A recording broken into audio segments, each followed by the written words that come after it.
চট্টগ্রাম শহর গতকালের ন্যায় আজকেও পানিতে তলিয়ে গিয়েছিল এবং সেটির জন্য অনেককেই দোষী করছে। কেউ চট্টগ্রাম উন্নয়ন কর্তৃপক্ষকে, কেউ সিটি কর্পোরেশনকে, কেউ মেয়রকে, কেউ বর্তমান সরকারকে, কেউ ইন্টেরিয়াম, কেউ বিগত সরকার, কেউ এই দল, কেউ ওই দলকে দোষারোপ করছে।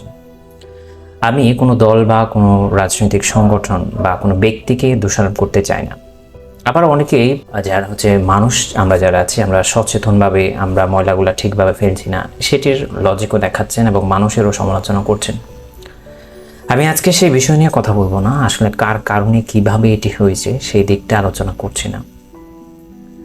যখন জলাবদ্ধতা তৈরি হয়, আমরা তো প্রতিনিয়ত দেখি যে আমাদের আশেপাশে যে হসপিটালগুলো আছে, বিশেষ করে চট্টগ্রাম মেডিকেল কলেজ বা প্রাইভেট যে ক্লিনিক হসপিটাল, একদিনও কি এমন আছে যেদিন ওখানে রুগী নেই, ওখানে মুমূর্ষু রুগী নেই, ওখানে ডেলিভারি কেস নেই? আছে, প্রত্যেক দিন দুর্ঘটনা, অসুস্থ, ভয়াবহ অবস্থা এগুলি থাকে, এগুলো হয়। আচ্ছা, যখন বন্যা হয়, যখন শহর প্লাবিত হয়, যখন জলাবদ্ধতা হয়, তখন কি এগুলো থাকে না? অবশ্যই থাকে। সচরাচর আমরা এমন পর্যায়ে পৌঁছে গেছি যে আমরা একটা অ্যাম্বুলেন্সকেও এখন সাইড দিচ্ছি না। যে যার মতো আছে, অ্যাম্বুলেন্সের হর্ন বাজতে থাকে কিন্তু আমরা সাইরেন বাজতে থাকে, আমরা সাইড দিই না।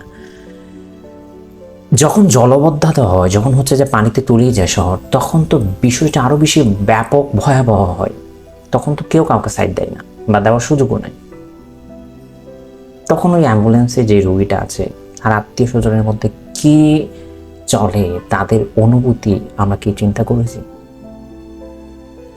চট্টগ্রাম শহরে প্রচুর ঘরহীন মানুষ আছে, যার চট্টগ্রামের বিভিন্ন অলিতে গলিতে আপনি দেখবেন যারা ভিক্ষা করে, যারা আপনার কাছে খাবার খুঁজে, টাকা খুঁজে রাস্তায় দিন যাপন করে। বর্ষাকালে তারা কই যায়?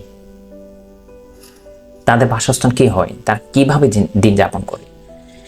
যখন বর্ষাকাল আসে বা যখন বৃষ্টি হয়, আপনি, আপনারা, আমরা পোস্ট করি, রোমান্টিক পোস্ট শেয়ার করি, ছবি দিই, বিরিয়ানি খেতে চাই, খিচুড়ি খেতে চাই, গরম গরম খাবার খেতে চাই, আরো বহু কিছু, কম্বলে ঘুমাতে চায় বা এটি ইত্যাদি। কিন্তু ওইসব মানুষ তখন কি করে? তারা কই যায়? যেখানে আমরা বেরোতে পারি না, তখন ওই রাস্তার মানুষগুলা, ওই যে রাস্তার অলিতে গলিতে আমরা এত সব কুকুর দেখি, তারা কই যায়? তারা কি খায়? এগুলোকে আমরা কখনো চিন্তা করেছি? এগুলো আমাদের চিন্তা করার দরকারও নেই, কারণ আমরা নিজেরটা নিয়েই আমরা চিন্তা করি। আমরা নিজেকে নিয়ে আছি, নিজের স্বার্থ, নিজের অবস্থা, নিজের ব্যবস্থা। বাইরের অন্য কিছু, বাইরের মানুষের কথা চিন্তা করার সুযোগ আমাদের নেই। একজন মানুষের একটা ভিডিও ব্যাপক ভাইরাল হয়েছে পরশুদিন। উনি মিডিয়াতে একটা বক্তব্য দিয়েছেন। ওনার কাছে যখন জানতে চাওয়া হয়েছে, তিনি বললেন, আমি কাকে দোষ দিব? আমি কাউকে দোষারোপ করছি না, আমি কাউকে দোষ দিব না। এটি ওনার কপাল, ওনার ভাগ্য।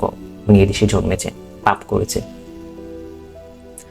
দাউদ হায়দার সে বিখ্যাত উক্তি দিয়ে আজকের ভিডিওর ইতি টানছেন, জন্ম আমার, আজন্ম পাপ।